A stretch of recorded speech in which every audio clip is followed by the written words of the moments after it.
구약성경 이사야 6장 1절에서 8절까지의 말씀입니다.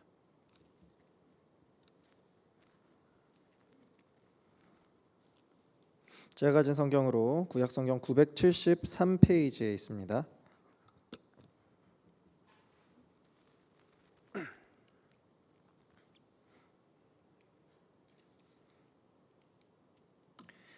다 찾으셨으면 저와 여러분이 한 절씩 교독하시고 8절은 합독하도록 하겠습니다. 제가 1절부터 읽겠습니다. 우시야 왕이 죽던 해에 내가 본즉 주께서 높이 들린 보좌에 앉으셨는데 그의 옷자락은 성전에 가득하였고 스랍들이 모시고 섰는데 각기 6날개가 있어 그 둘로는 자기의 얼굴을 가리었고 그 둘로는 자기의 발을 가리었고 그 둘로는 날며 서로 불러 이르되 거룩하다 거룩하다 거룩하다 만군의 여호와여 그의 영광이 온 땅에 충만하도다 하더라.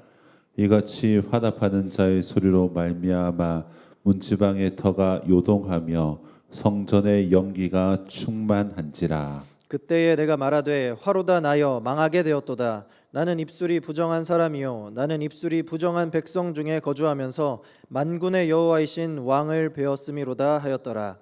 그때에 그 스랍 중에 하나가 부젓가락으로 제단에서 집은 바 핀 숯을 손에 가지고 내게로 날아와서 그것을 내 입술에 대며 이르되 보라 이것이 내 입에 닿았으니 내 악이 제하여졌고 내 죄가 사하여졌느니라 하더라. 내가 또 주의 목소리를 들으니 주께서 이르시되 내가 누구를 보내시며 누가 우리를 위하여 갈고 하시니 그때에 내가 이르되 내가 여기 있나이다 나를 보내소서 하였더니. 아멘. 오늘 말씀을 가지고 저는 하나님이 나를 부르셨다라는 제목으로 말씀을 전하도록 하겠습니다. 하나님이 나를 부르셨다. 제가 이제 어렸을 때 제 주변에 목사님이 되려는 사람들이 더러 있었습니다. 그러다 보니까 서로 이제 이런 질문들을 주고받고 또 타인으로부터 이런 질문을 듣습니다. 너 목회의 길에 소명이 확실하니? 이러한 질문 앞에서 같이 있던 사람들끼리 다양한 반응이 나옵니다.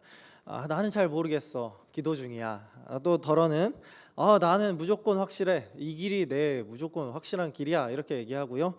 또 애매한데 뭐 이렇게 얘기하는 사람들도 있습니다. 그런데 참 아이러니하게도요. 이 길이 내 소명이 확실하다라고 했던 그 수많은 형님들이 지금 다 목회를 안 하고 있어요. 그래서 이게 뭔가 하니까 생각해 보니까 아마도 이 소명에 대한 하나님의 부르심에 대한 개인적인 이해가 좀 달랐지 않았나 생각합니다. 소명은 제가 방금 말씀드린 대로 하나님의 부르심이라고 이해하시면 편하겠습니다. 저는 이 시간에 이 이사야 6장의 말씀을 살펴볼 건데요. 이사야 6장은 이사야 선지자가 하나님의 부르심을 받는 하나님의 소명을 받는 장입니다. 그러면 과연 이 성경에서 말하는 부르심, 소명이란 무엇인지 저는 이 시간 함께 살펴보길 원합니다. 그리고 이 소명이 우리에게 있다면 또 우리가 소명을 알았다면 신자인 우리가 그 소명 앞에서 어떻게 살아야 하는지를 오늘 말씀을 통해 함께 깨닫는 은혜가 넘치기를 소망합니다. 먼저 우리 1절 말씀 함께 읽어보도록 하겠습니다. 시작. 우시야 왕이 죽던 해에 내가 본즉 주께서 높이 들린 보좌에 앉으셨는데 그의 옷자락은 성전에 가득하였고. 네, 우시야 왕이 죽던 해라고 나와 있죠. 이게 이스라엘 역사에서 굉장한 전환점이 되는 장면입니다. 이 우시야가 이 남유다의 10번째 왕이었는데요. 어떤 왕이었느냐 하면 굉장히 좋고 선한 왕이었습니다. 하나님을 아주 잘 섬겼어요. 어떻게 성경이 말하냐면 여호와 보시기에 정직하게 행하였다라고 이렇게 기록하고 있습니다. 하나님은 이제 그를 형통하게 하셔서 우시야 시대에 이 남유다가 아주 형통하게 강건하게 하셨습니다. 그래서 그 주변 국가들이 벌벌 떨었다고요. 얼마나 부강했냐면요. 이때 당시에 전 세계를 그래도 호령했던 나라 하면은 훗날 북이스라엘을 멸망시켰던 아수르가 이때부터 엄청나게 이제 활발하게 했는데 이 수많은 나라들을 다스렸던 그 아수르가 딱 한 나라에게 조공을 못 받았습니다. 그 나라가 바로 이 우시야 때의 남유다였습니다. 그러니까 이 우시야 때 우시야가 믿음이 너무 좋으니까 하나님께서 남유다를 그렇게 강성하게 만드셨던 겁니다. 강성해지는데 근데 이렇게 세지니까 어떻게 돼요? 역대하 26장 16절을 보니까 그가 강성하여짐에 그의 마음이 교만하여 악을 행하였다라고 기록합니다. 강해지니까 이제 두려울 게 없으니까 무서울 게 없으니까 금세 인간은 이렇게 교만해지기 시작합니다.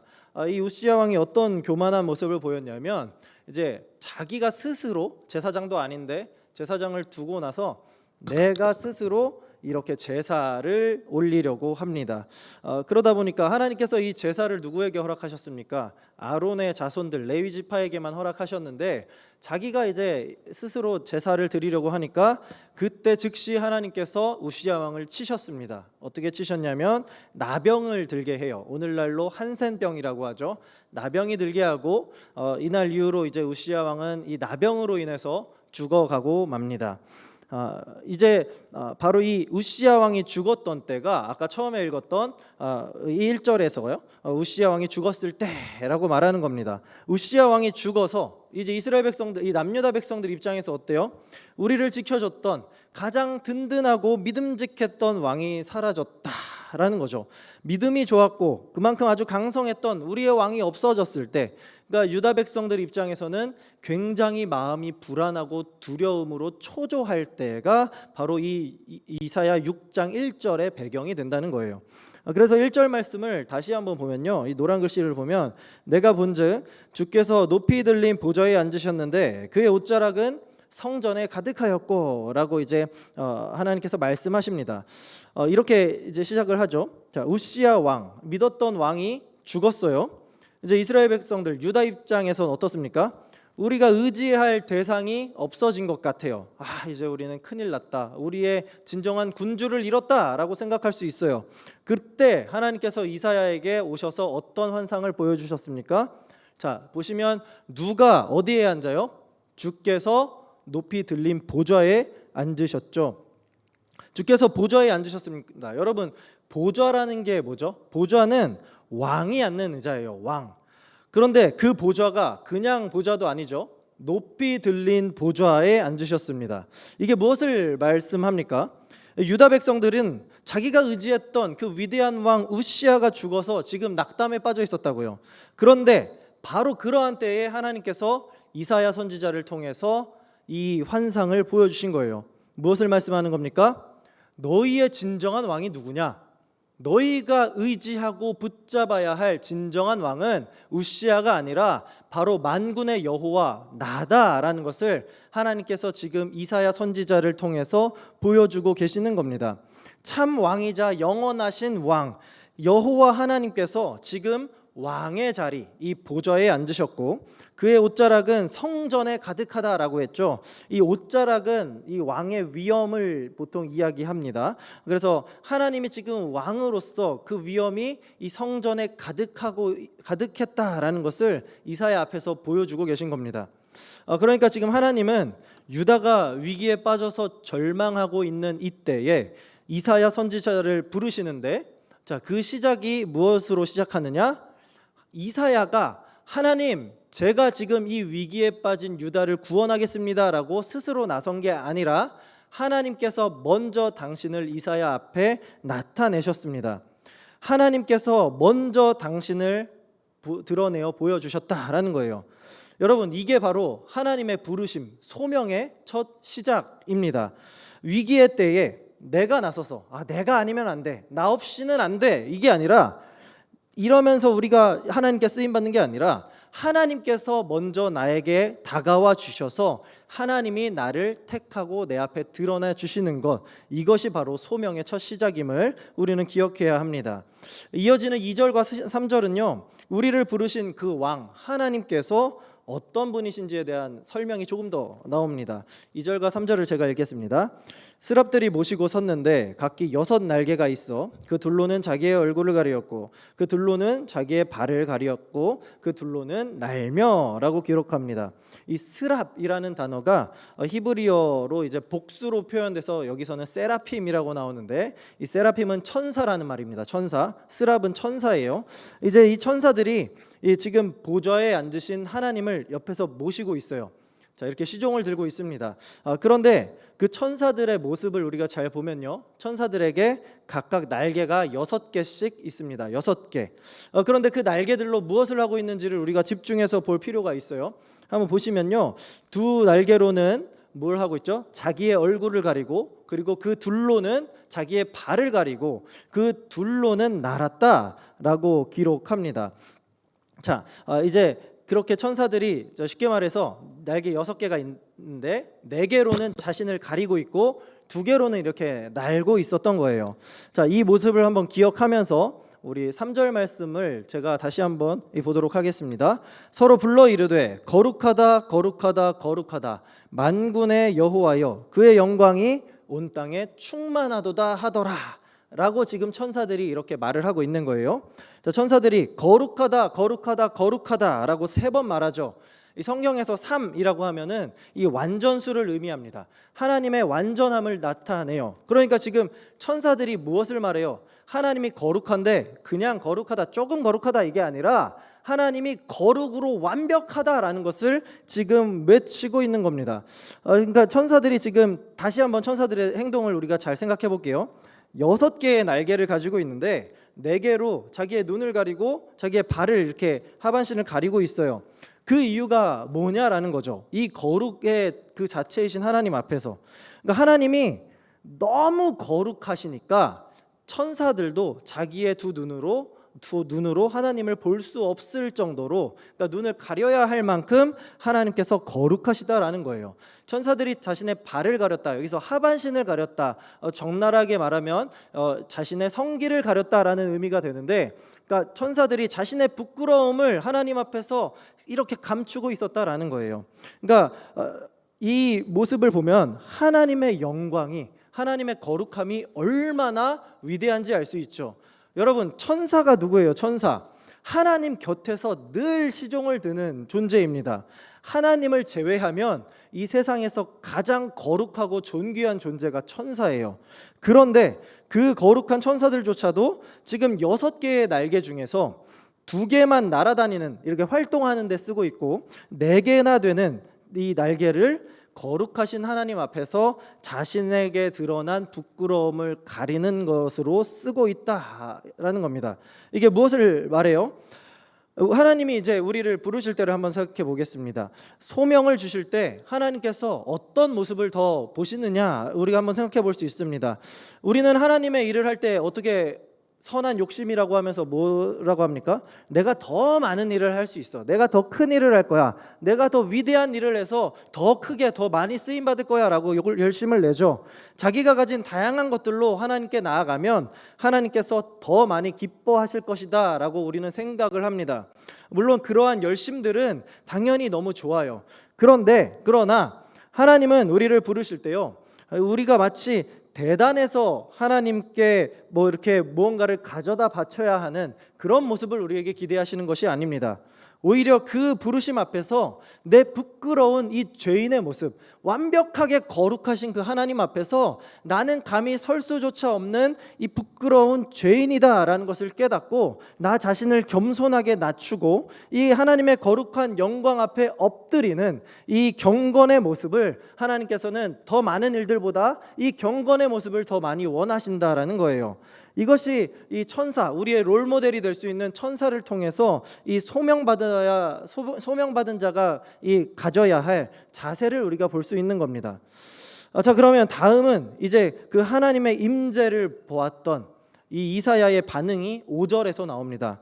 우리 5절 말씀 저와 여러분이 함께 봉독하도록 하겠습니다. 시작. 그때에 내가 말하되 화로다 나여 망하게 되었도다. 나는 입술이 부정한 사람이요 나는 입술이 부정한 백성 중에 거주하면서 만군의 여호와이신 왕을 비었음이로다 하였더라. 아멘. 자, 여러분, 이사야는 지금 하나님을 봤어요. 그러면 이제 어떻게 반응해야 마땅할까요? 일반적으로 이제 사람들이 보면 하나님을 봤다고? 우와, 역시 하나님은 내 생각보다 더 대단하고 멋지고 크신 분이야, 이렇게 말해야 할 것 같은데 지금 뭐라고 그럽니까? 화로다 나여 망하게 되었도다 라고 말합니다. 이 말을 이제 공동 번역 성경에서는 어떻게 표현을 했냐면, 자, 큰일 났구나, 나는 이제 죽었구나라고 표현합니다. 왜 이렇게 표현하냐면, 자, 하나님의 임재를 본 이사야가 이제 나는 죽었다라고 말을 하는 거죠. 왜 그런 거냐면, 앞에 이 앞절에서 우리가 봤죠. 하나님은 가장 거룩한 천사들조차도 감히 쳐다볼 수 없는 거룩 그 자체, 영광 그 자체이신 분입니다. 그런데 그 천사에 비교하면 우리는 뭐예요? 아무것도 아니죠. 우리는 오히려 죄인이에요, 죄인. 천사도 함부로 보지 못하는 그 하나님을 죄인인 이사야, 죄인인 내가 봤다? 이제 큰일 났구나, 나는 이제 죽었구나, 이 반응이 나올 수밖에 없는 거예요. 여러분, 이제 제 얘기를 조금 해드리면, 제가 솔직히 고백하면 제 어릴 때는 제 주변에 잘생긴 친구들이 별로 없었습니다. 그래서 이제 친구들 어머니를 뵈면요, 어머니들께서 아유, 우리 은찬이 잘생겼네라는 말을 어릴 때는 굉장히 많이 들었어요. 자, 그런데 조금씩 자라면서 제 친구들 얼굴에 남성미가 붙기 시작하니까 잘생겨지더라고요, 애들이. 그렇게 잘생기고, 이제 이후에 만난 친구들도 좀 잘생기고 멋진 친구들이 많아요. 그러다 보니까 이제 그때 이제 친구들 어머니를 만나면 뭐라 하는지 아세요? 이제 아이고, 우리 은찬이 잘생겼네, 이게 아니고 아이고, 우리 은찬이 키가 엄청 크네, 이게 다예요. 그러니까 은찬이가 잘생겼다라는 거짓말이 쉽게 나오지 않는 거예요. 왜냐하면 자기 아들보다 못생겼으니까. 자, 그래서 제가 이제 잘생긴 친구들이랑은 잘 안 어울립니다. 제가 주로 이제 활동하는 카톡방의 친구들도 다 못생긴 친구들이라서 저희 이제 카톡 대화방 이름이 수산시장입니다. 오징어들끼리만 모여 있다고 해가지고. 자, 어쨌든 제가 이 얘기를 왜 이렇게 하냐면요, 믿는 우리가 안 믿는 자들에 비해서 비교해보면 어때요? 그래도 나는 조금 더 선하고 거룩하고 하나님의 영광스러운 존재 아니겠어? 라고 보일 수 있겠죠.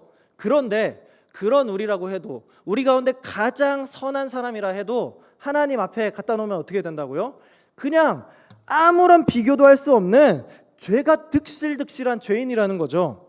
오히려 하나님 앞에 서면 우리 안에 있는 그 득실득실한 죄가, 이 본 모습이 하나님 앞에서 확연하게 드러나게 된다는 겁니다. 이 완벽한 선, 완벽한 거룩, 영광 그 자체이신 하나님 앞에서 그런 조금이라도 죄가 있다면 그 죄가 존재할 수 있겠어요? 절대 없죠. 오히려 사라지겠죠. 그래서 하나님 앞에 서면 우리는 결코 살아날 수 없고 죽을 수밖에 없는 겁니다. 그래서 이사야가 지금 그 영광스러운 하나님의 임재 앞에서도 화로다 나여 망하게 되었구나 라고 이렇게 한탄하듯이 말한 거죠. 이 많은 사람들이, 또 믿지 않는 사람들이 이렇게 말해요. 야, 하나님이 어딨냐? 그 있다면 나에게 가져와봐, 나에게 보여봐, 보여주면 내가 믿을게라고 해요. 그런데 여러분, 이 관점에서 하나님을 보게 되면 어떻게 돼요? 하나님을 믿어야겠다라는 생각이 들기도 전에 죽어버립니다. 우리는 하나님을 볼 수가 없어요. 하나님을 보여주면 믿는다? 애초에 말이 되는 소리가 아닌 겁니다. 보여주면 죽기 때문이죠. 하나님은 거룩하신 분인데, 그리고 우린 죄인인데 어떻게 인간이 그 앞에 설 수 있겠습니까? 우리 계속해서 5절을 다시 보시면 이사야가 이렇게 고백을 합니다. 노란 글씨만 보세요. 나는 입술이 부정한 사람이요 라고 해요. 자, 여러분들, 이사야가 어떤 사람인지 우리가 알죠. 이사야는 입술이 부정한 사람이라고 하는 그 이사야가 누구냐? 이스라엘 백성들을 이끄는 선지자입니다. 근데 그 소명받은, 하나님의 소명을 받은 선지자가 이사야인데, 지금 말씀을 전하는 사람인데 자기를 뭐라고 소개해요? 나는 입술이 부정한 자다라고 소개하는 거예요. 그 선지자가 입술이 부정하면 무슨 말을 하는 거예요? 그러니까 한마디로 수영 선수가 나는 수영을 못합니다, 수학 선생님이 나는 덧셈 뺄셈도 못합니다, 가수가 나는 노래를 못해요 라고 말하는 거랑 똑같은 거예요. 말이 안 되잖아요. 근데 이게 바로 우리의 모습이다라는 거예요. 하나님의 자녀들은요, 우리들은요, 하나님께 전부 다 각자의 소명을 받았습니다. 그런데 우리가 이 소명을 받은 것이 내가 이렇게 입술이 뛰어나서, 내가 입술이 정해서, 내가 어떤 능력이 엄청나고 위대해서 하나님이 그래 내가 그럼 너를 써야겠다 이렇게 해서 부르신 게 아니라는 거예요. 그러면 우리가 어떤 거라는 거예요? 우리는 아무것도 없는 존재라는 거죠. 그러면 이렇게 말할 수 있어요. 우리가 그러면 어떻게 소명을 감당해? 아니 이사야부터 일단 입술이 부정한 자면 어떻게 하나님의 말씀을 전하는 선지자의 역할을 해? 라고 질문할 수 있겠죠. 자, 그런데 이렇게 말씀을 전해야 하는, 입술로 말씀을 전해야 하는 이사야가 뭘 깨달았습니까? 나는 입술이 부정하구나. 누구 앞에서요? 하나님 앞에서. 하나님 앞에 서면 내 입술은 아무것도 아니구나. 이걸 깨닫는 것이 입술로 복음을 전하는 시작이 된다는 거예요. 나는 하나님의 영광 앞에 설 때 아무것도 아닌 존재다라는 것을 알아야 된다는 거죠. 그래야 나보다 훨씬 더 크신 그 하나님을 우리가 이해하게 되고, 그 하나님을 붙잡고 의지하게 되고, 그 하나님을 우리가 자신 있게 전할 수 있게 되는 겁니다. 여러분, 그러면요, 우리만 볼게요. 우리만, 하나님 떼고 우리만 보면 우리는 굉장히 비참한 존재입니다.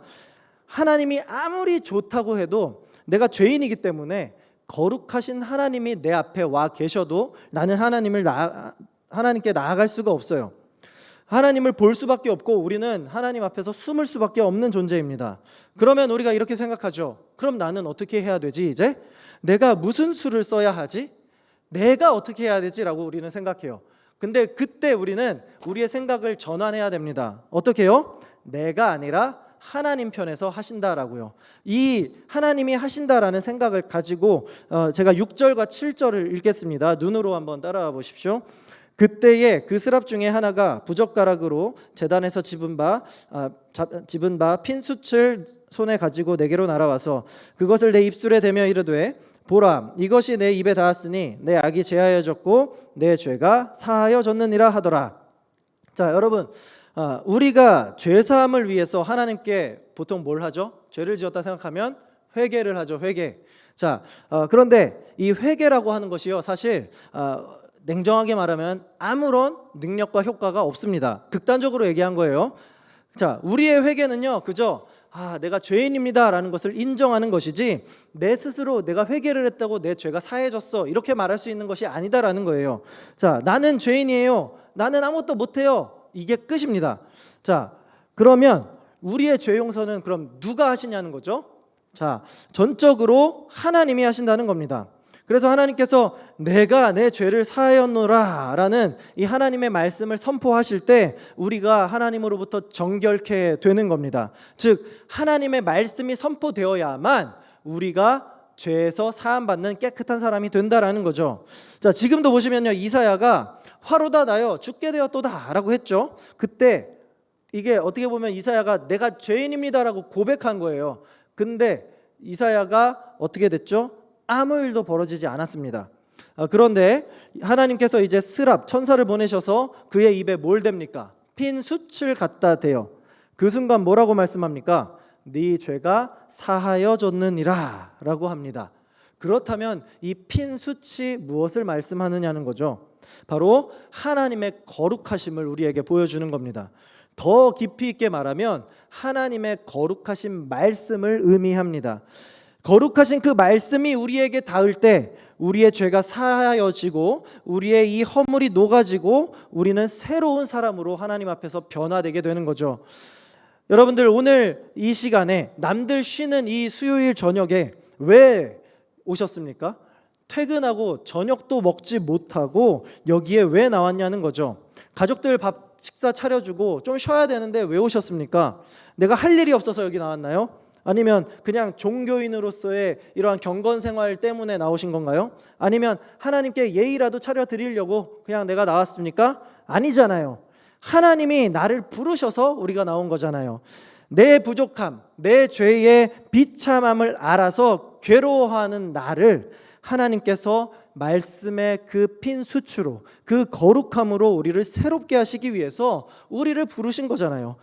그래서 이렇게 피곤하고 지친 몸을 이끌고도 우리가 수요일 밤에 남들 쉴 때 이렇게 나올 수 있는 거 아니겠습니까?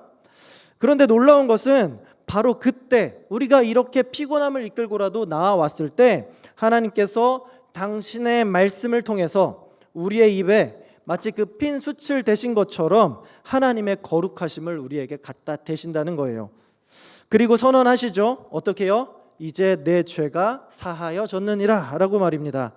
이제 나는 너를 통해서 새로운 일을 하겠다. 너는 새로워졌으니까 나는 너를 통해서 새로운 일을 행하고 너는 나에게 쓰임 받을 것이다 라고 말씀하시는 거예요. 이게 소명입니다. 바로 이 핀숫이 하나님의 말씀이에요. 하나님의 거룩하심입니다.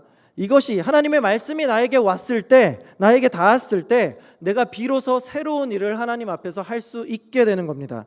하나님의 말씀이 어떻게 해요? 우리를 다시 새롭게 한다는 거예요. 이게 바로 하나님의 일하심, 당신의 거룩함을 우리에게 덧입혀 주셔서 소명받은 자로 우리를 세워주시는 하나님의 놀라운 말씀의 은혜인 겁니다. 여러분, 이것이 우리가 얼마나 큰 은혜인지를 깊이 있게 깨달아야 해요. 왜냐하면요, 우리는 아까 처음으로 되돌아가면 우리는 하나님 앞에 설 수 있습니까? 없습니까? 못 서요. 죄인이기 때문이에요. 그런데 왜 이게 은혜인지 한번 볼게요.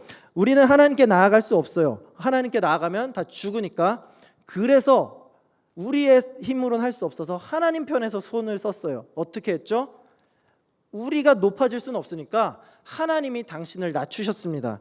하나님께서 이제 낮추시는데 어디까지 자신을 낮추셨느냐? 인간으로, 이보다 더 아래로 아기이신 예수님으로 태어나게 하셨어요. 그리고 그 한 아기가 우리에게서 이제 낮고 저 높고 높은 이 하늘에서 이 낮고 낮은 땅 아래로 내려오셨죠. 왜요? 그렇게 오시지 않으면 우리가 하나님을 볼 수가 없으니까, 하나님을 만날 수가 없으니까, 우리가 하나님의 영광 앞에 설 수 없으니까 하나님께서 자기 자신을 낮추고 제한하셔서 절제하셔서 가장 낮은 아기의 모습으로 예수님으로 이 땅 가운데 오셨다는 거예요. 그렇게 해서 우리가 이제 그 예수님을 바라봄으로써 우리가 하나님의 영광을 직접 보고도 죽지 않게 된 거죠. 그 33년간 예수님이 어떻게 하셨어요? 자신을 낮추셔서 인간들 앞에, 죄 많은 인간들 앞에 서셨죠. 더 낮추셔서 어떻게 하셨어요? 고난을 당하셨죠. 채찍에 맞으셨죠. 재판을 당하셨어요. 십자가에 매달리셨고 죽으시고 무덤에 묻히시기까지 낮아지셨습니다. 그리고 어떻게 하셨죠? 십자가 부활로 우리에게 영원한 생명이 됨을 직접 보여주셨습니다. 그래서 예수님이 우리에게 오셨다라는 이 놀라운 이 신약에서 나타난 사건은 구약의 백성들, 이 이사야 시대에 살았던 백성들에게는 감히 상상조차 할 수 없었던 일, 하나님을 직접, 하나님의 그 거룩하심을 직접 보게 되는 놀라운 일이 이때 일어나게 됐다는 거예요. 이제 우리도 예수님을 통해서 그 하나님의 거룩함을 볼 수 있게 됐죠. 예수님을 통해서 하나님의 영광으로 다가갈 수 있게 되었습니다. 예수님을 통해서 저 천국, 하나님 나라에 들어갈 수 있는 겁니다. 그래서 예수님께서 이렇게 말씀하셨죠. 회개하라, 천국이 가까이 왔느니라. 이렇게 말씀하신 이유가 여기 있는 겁니다. 그동안 너무나도 멀리 보였던, 내가 다가갈 수 없어 보였던 하나님의 영광, 하나님의 나라, 그 거룩하심이 이제 예수님을 통해서 눈앞에 다가오게 되었다라는 거예요. 지금 나에게 왔다라는 거죠. 자, 그 하나님과 우리를 연결해 준 매개체가 누구십니까? 말씀이죠. 말씀이 육신이 되어서 우리에게 오신 예수 그리스도이십니다. 그분 덕분에 이 선지자 중에 선지자였던 이사야마저도 함부로 독대할 수 없었던 그 하나님을 우리가 바라볼 수 있게 되는 그 영광스러운 은혜를 맛보게 되었다는 거예요. 간혹 우리는 이런 마음이 들죠. 과거에 하나님의 영광을 본 사람들, 와, 저는 요즘에 애들한테 그 출애굽기 설교를 하다가 불기둥과 구름기둥을 굉장히 보고 싶었어요. 와, 저걸 보면 하나님을 어떻게 배신할 수 있지라는 생각이 들더라고요. 자, 그리고 예수님과 함께 했던 제자들이 너무나도 부러웠습니다. 야, 너무 부럽다. 그런데요, 하나도 생각해 보면 부러울 것이 하나도 없어요. 왜요? 지금도 그 하나님께서, 그 예수님께서 이 말씀으로 여전히 지금도 우리와 함께 하고 계시기 때문입니다. 그러니 여러분, 악한 나를 정케 하시는 하나님의 그 거룩한 핀숫, 하나님의 이 말씀이 매일 우리에게 주어졌다라는 것은 참으로 놀랍고 복된 은혜라는 사실을 우리는 꼭 기억해야 합니다. 자, 그러면 마지막으로 이제 하나님은 어떻게 하시느냐라는 거죠. 우리를 정케 하신 하나님이 이제 어떻게 하시느냐, 8절의 말씀입니다. 8절은 함께 읽어보도록 하겠습니다. 시작. 내가 또 주의 목소리를 들으니 주께서 이르시되 내가 누구를 보내며 누가 우리를 위하여 갈고 하시니 그때 내가 이르되 내가 여기 있나이다 나를 보내소서 하였더니. 아멘. 자, 여기서 하나님께서 내가 누구를 보내며 누가 나를 위하여 누가 우리를 위하여 갈고 이렇게 말씀하십니다. 자, 지금 하나님이 일꾼을 부르고 찾고 계셔요. 그런데 이게 무슨 하나님께서 내가 일을 시켜야 되는데 일할 사람이 없네, 이런 입장에서 말씀하시는 게 결코 아닙니다. 이 사람을 못 찾아서 발을 동동 구르고 계신 게 아니라는 거예요. 자, 하나님께서 바로 앞절에서 자, 누구를 정케하셨죠? 아니, 애초에 이 환상이 누구에게 나타난 겁니까? 이사야에게 나타난 거죠. 그러니까 하나님께서 지금 자, 가만 보자, 누구를 보내야 되나를 이사야 앞에서 말씀하고 계신 거예요. 그러니까 이사야를 부르고 계시는 거죠. 자, 그러면 이 깨끗함을 받은 사람, 그 하나님을 만난 사람, 그 영광에 동참한 사람 이사야, 그리고 오늘날 우리는 어떤 삶을 살아야겠습니까? 그 하나님의 부르심 앞에 우리가 어떻게 살아야 하는 거죠? 자, 바로 내가 여기 있나이다, 이겁니다. 여기가 이렇게 대답하는 것이 하나님의 은혜에 우리가 동참하는 길이에요. 우리가 은혜를 이렇게 받았는데 아이고 좋다, 아이고 은혜가 너무 달고 좋다, 여기서 끝나면 안 된다는 거예요. 은혜를 받았으면 그 은혜를 우리가 누리고 사용하고 나눌 수가 있어야죠. 아무리 좋은 거라도 받아놓고 구석에 짱 박혀놓고 냅두면 어떻게 돼요? 녹슬고 먼지 쌓이고 쓸모가 없게 되죠. 자, 하나님의 은혜는 감히 여기에 비교할 수는 없습니다. 그러나 우리가 하나님의 은혜를 받았는데 받은 은혜를 우리가 세상에 나누지 않고 사용하지 않으면 아무리 그 은혜라고 해도 어떻게 돼요? 내 안에서 고여있고 그 은혜를 전달할 수 없게 되는 거죠. 여러분, 은혜는요, 누리면서 우리가 다른 곳에 써야 하는 겁니다. 그래서요, 이제 우리가 하나님께 은혜를 먼저 받았다면 이제 이렇게 말하는 거죠. 주여 부르셨습니까? 제가 바로 여기 있습니다. 제가 바로 당신의 은혜를 맛본 자입니다. 이제 나를 사용하여 주시옵소서라고 우리는 말할 수 있어야 한다는 거예요. 여러분, 이것을 어렵게 생각하지 마십시오. 자, 여러분들의 이 믿지 않는 가족들, 그 가정을 살리는 일을 제가 해야겠습니까? 아니죠. 여러분들의 가정에 여러분들이 직접 해야죠. 우리 가정은 제가 해야겠죠.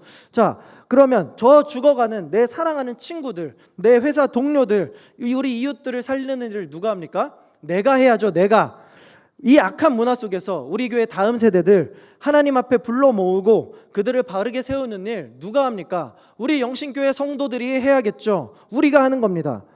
이것이 거룩하신 하나님을 볼 수 없었던 자가, 그러나 하나님의 부르심을 통해서 하나님께서 나를 먼저 찾아오셔서 하나님의 말씀으로 새롭게 되어서 하나님의 영광을 바라볼 수 있게 된 자가 곧 구원받은 우리 그리스도인들이 살아가야 할 진짜 모습이다라는 겁니다. 주여 내가 여기 있나이다, 나를 보내소서라는 것 말입니다.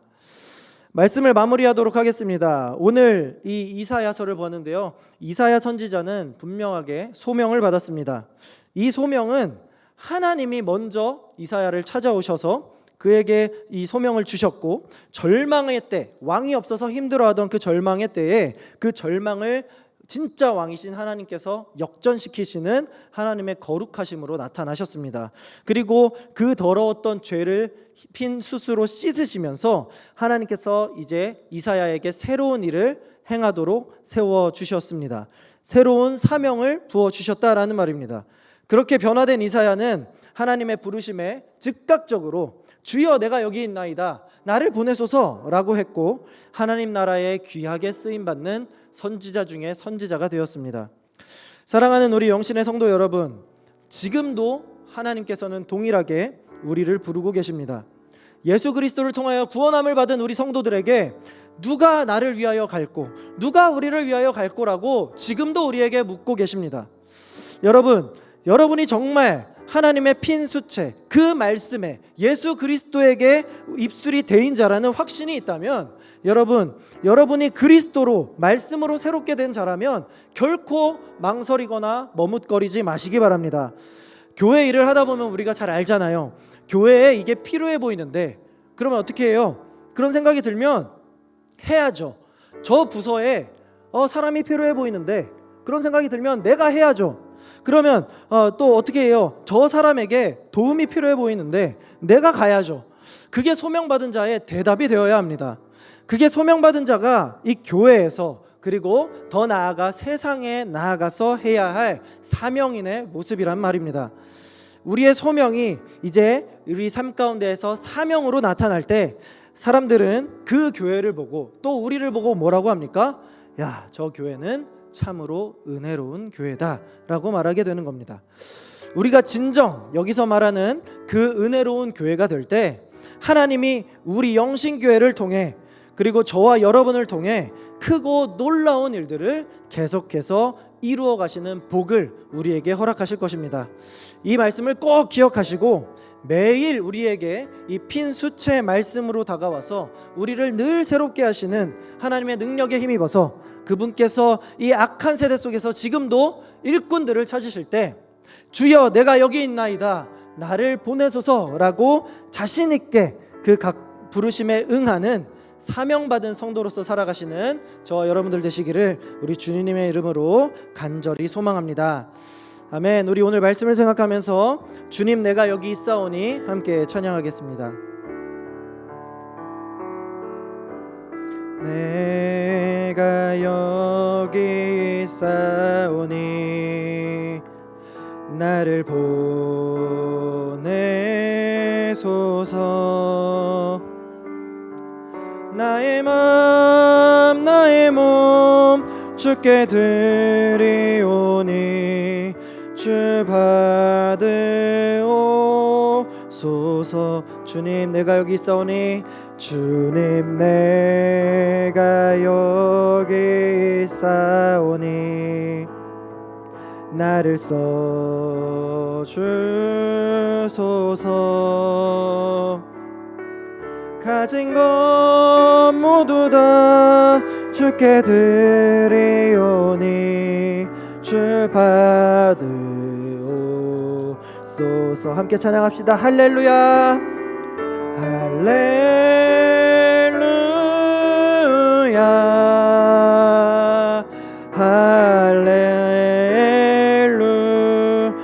할렐루야 할렐루야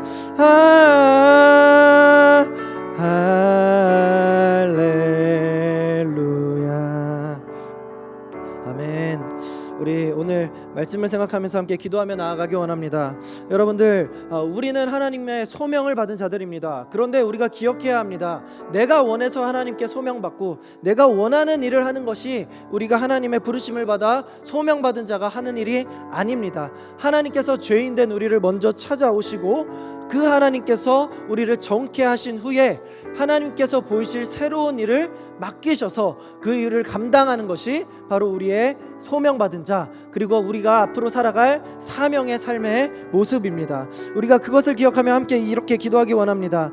하나님이 먼저 나를 찾아오시고 죄로 절망하는 나를 거룩해 하심으로써 이 소명의 자리에 불러주셨다라는 이 사실을 기억하는 우리들 되게 하소서.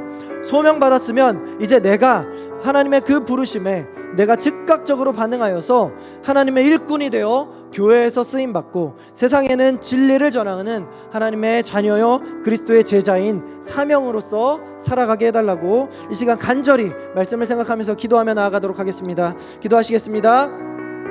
하나님께서 우리를 먼저 불러주시니 참으로 감사를 드립니다. 먼저 손을 내밀어 주시고 자녀 삼아 주시고 하나님 아버지 소명을 허락하여 주셨는데 하나님의 소명받은 자답게 사랑의 하나님 아버지 감사합니다. 우리가 이 시간 하나님께 기도하며 나아가기 원합니다. 하나님께서 우리에게 말씀을 허락하여 주셨고 하나님 우리가 하나님 앞에 기도하며 나아가게 하시니 참으로 감사드립니다. 하나님 아버지 우리가 하나님의 말씀을 생각하며 이렇게 기도할 때 하나님 우리는 어떤 존재입니까? 우리는 조금이라도 틈만 나면 내가 내 자신을 드러내려 하고 내 능력을 의지하려고 합니다. 그러다 보니 하나님 앞에서도 내가 하나님 좋아하실 만한 일을 내가 찾아서 해야겠다. 내가 먼저 나서서 해야겠다 하겠다라고 하다가 교만으로 빠지게 됩니다. 그러나 하나님, 우리가 하나님께 소명받은 자는 어떠한 모습입니까? 하나님께서 우리를 먼저 찾아오셨습니다. 죄에 빠진 나를 하나님께서 먼저 찾아와 주셨고, 그 하나님께서 빈수치로 말씀으로 우리에게 새롭게 정결케 하시고 우리를 새롭게 세워주셨음을 우리가 고백하며 나아갑니다.